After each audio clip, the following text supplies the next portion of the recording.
आज जिस बुक के बारे में आपसे बात करने जा रहा हूँ इसको one of the best science books ever published बोला गया। जी हाँ, इस किताब का नाम है the selfish gene by Richard Dawkins. ये किताब बहुत कंट्रोवर्शियल भी है क्योंकि कुछ इसमें आइडियाज़ ऐसे हैं जो जनरली जैसा हम सोचते हैं उसको कॉन्फ्लिक्ट करता है। तो क्या है वो आइडियाज़, इस किताब में क्या है और क्यों ये किताब इतनी फेमस है, ये सब आपको इस वीडियो में समझ में आ जाएगा। जो राइटर हैं रिचर्ड डॉकिंस, जो कि एक बड़ी फेमस एवोल्यूशनरी बायोलॉजिस्ट हैं, इनको अथीस्ट जो है वो बड़ा मानते हैं, बड़ा रिस्पेक्ट देते हैं। आप कह सकते हो दुनिया में जो नास्तिक हैं उनके गुरु हैं ये, काइंड ऑफ। ठीक है, तो हम ये बताते हैं ऑथर की जो एवोल्यूशन होता है, जनरली हमें ऐसा लगता है कि जो एवोल्यूशन है वो स्पीशीज़ के लेवल पे हो रहा है या एक इंडिविजुअल के लेवल पे हो रहा है। जैसे अगर आप चार्ल्स डार्विन पढ़ते हो या अगर थोड़ा भी आप एवोल्यूशन के बारे में पढ़ोगे तो आपको ऐसा लगेगा जो एवोल्यूशन है वो स्पीशीज़ का होता है या एवोल्यूशन इंडिविजुअल के लेवल पे होता है। लेकिन रिचर्ड डॉकिंस कहते हैं कि जो रियल एवोल्यूशन है वो ना तो स्पीशीज़ का होता है ना इंडिविजुअल का होता है। रियल एवोल्यूशन होता है बिल्कुल जीन के लेवल पे। जो हमारे अंदर जीन होता है, हर एक सेल के अंदर जीन होता है, तो जो जीन है जीन के लेवल पे एवोल्यूशन होता है।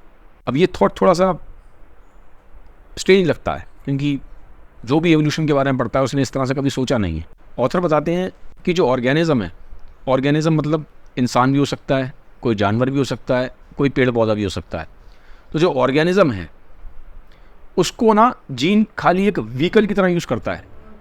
जैसे कि मान लीजिए आप कार चला रहे हैं तो कार एक व्हीकल है, तो ऐसे ही जीन आपको एक व्हीकल की तरह यूज़ कर रहा है। क्यों कर रहा है व्हीकल की तरह यूज़? ताकि वो आपको यूज़ करके सर्वाइव कर सके और रिप्रोड्यूस कर सके। जीन को उन्होंने बोला रेप्लिकेटर। तो जीन रेप्लिकेटर है, आपकी बॉडी सिर्फ एक व्हीकल है, तो आपकी बॉडी को यूज़ करके जीन सर्वाइव करता है और रेप्लिकेट करता है, यानी कि रिप्रोड्यूस करता है। तो जो नेचुरल सिलेक्शन होता है वो होता है जीन के लेवल पे। एवोल्यूशन जो होता है वो कैसे होता है? नेचुरल सिलेक्शन की बेसिस पे होता है। तो जो नेचुरल सिलेक्शन है वो होता है जीन के लेवल पे। अब सवाल ये उठता है, किताब में जो टर्म यूज़ हुआ है सेल्फिश जीन, तो इसमें जीन को सेल्फिश क्यों बोला गया है? सेल्फिश एक मेटाफर है। मेटाफर है, ऐसा नहीं है कि जीन के पास अपना कोई दिमाग है या उसके पास कोई कॉन्शियसनेस है। क्योंकि अगर हम बोलते हैं कि कोई इंसान सेल्फिश है तो इंसान सेल्फिश तभी है जब हम ये मान के चल रहे हैं कि इंसान के पास या तो दिमाग है या कॉन्शियसनेस है, तभी तो वो सेल्फिश होगा। पर यहाँ पे जब वर्ड यूज़ कर रहे हैं सेल्फिश जीन, तो जीन के पास दिमाग नहीं है, जीन के पास कोई चेतना नहीं है, कोई कॉन्शियसनेस नहीं है। ये सिर्फ एक एज अ मेटाफर यूज़ किया है ऑथर ने। वो बोलते हैं कि ये जो पूरा प्रोसेस होता है ना रेप्लिकेशन का, ये एक ब्लाइंड प्रोसेस है, ये ऑटोमेटिक हो रहा है। कोई ऐसा नहीं कि सोच के जीन कर रहा है, it's blind process and it's a automatic process. तो he is trying to tell genes are not conscious, they don't have a desire of their own to replicate, it's a blind and automatic process। ये point को clear करते हैं। फिर एक अच्छे concept पे हमें बात करते हैं जिसका नाम है किन सिलेक्शन। किन सिलेक्शन का मतलब क्या होता है कि जैसे आपने देखा होगा कि हम लोग हमेशा ना जो हमारे ब्लड रिलेटिव्स होते हैं उनको सबसे पहले फेवर करते हैं। मतलब जैसे कि हमारे भाई बहन हैं या हमारे पेरेंट्स हैं या हमारे कज़न्स हैं, हम पहले उनके लिए ज़्यादा कुछ करते हैं रेदर देन हम किसी स्ट्रेंजर के लिए करें। तो हम ऐसा क्यों कर रहे हैं? क्योंकि उनके अंदर भी हमारे जीन्स हैं। भाई आपके जो भाई बहन हैं उनके अंदर आपके जीन्स हैं, आपके जो कज़न्स हैं उनके अंदर साथ भी आप जीन्स शेयर कर रहे हो। इन कंपैरिजन कोई एक स्ट्रेंजर है। तो इसीलिए ऑथर कहते हैं कि हम अपने सिबलिंग्स को या अपने कज़न्स को पहले हम फेवर करते हैं, या जो हमारे बहुत नोन हैं, हमारे क्लोज हैं, स्पेशली बाय ब्लड, उनको हम पहले प्रोटेक्ट करेंगे, उनके लिए हम पहले एफर्ट देंगे रेदर देन किसी ऐसे इंसान को जो हमसे जेनेटिकली इतना क्लोज नहीं है। इस थ्योरी को बोलते हैं किन सिलेक्शन। फिर एक कॉन्सेप्ट और भी आता है किताब में जिसको बोलते हैं रेसिप्रोकल एल्ट्रुइज्म। अब ये क्या है? ये चीज़ है कि जैसे आपने देखा होगा कि यार हम किसी दोस्त की हेल्प करते हैं।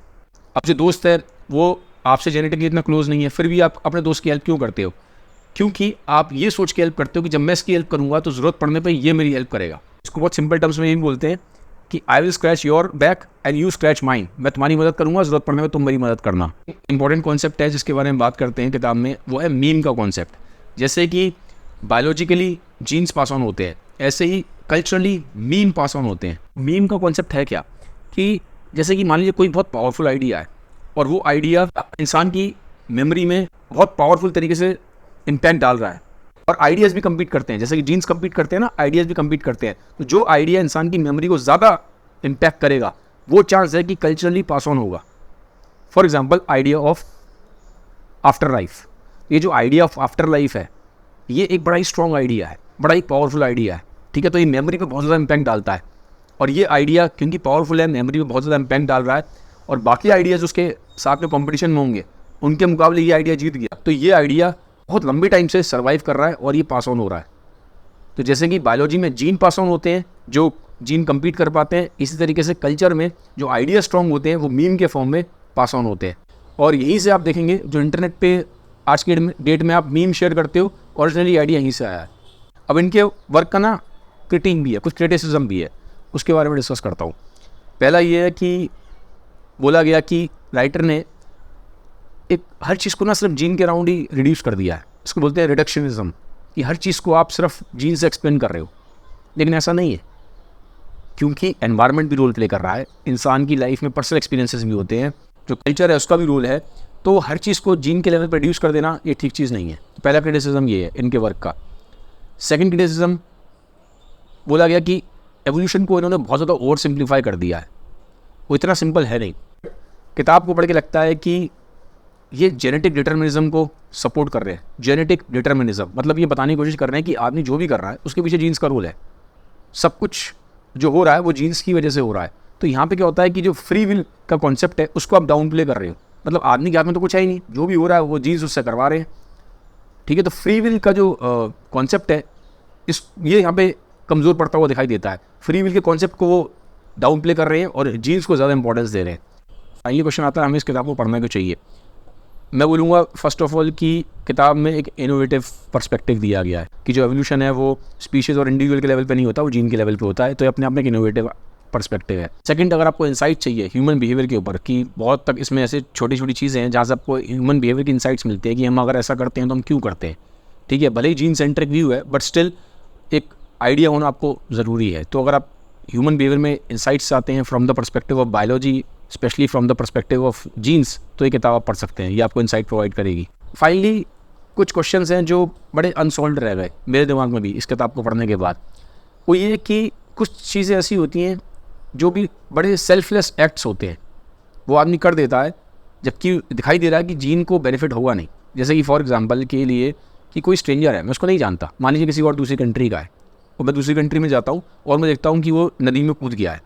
अब मुझे भले ही तैरना बहुत अच्छे से नहीं आता, ठीक है, लेकिन मान लीजिए अगर मैं उसको बचाने के लिए कूद जाता हूँ नदी में और उसको बचा लेता हूँ, जबकि अपनी जान रिस्क पर डाल रहा हूँ, बट फिर भी अगर मैं ऐसा करता हूँ, तो यहाँ पे आप कैसे इसको एक्सप्लेन करोगे सेल्फिश जीन के कॉन्सेप्ट के हिसाब से, क्योंकि वो तो स्ट्रेंजर है, मैं उसको जानता भी नहीं हूँ, बिल्कुल स्ट्रेंजर है, मैंने पहली बार उसको देखा है, तो मैं अपनी जान क्यों रिस्क में डालूंगा, अपने जीन को क्यों रिस्क में डाल रहा हूँ, क्योंकि मैं तो अगर मर गया तो मेरा ख़त्म जीन का हिसाब किताब।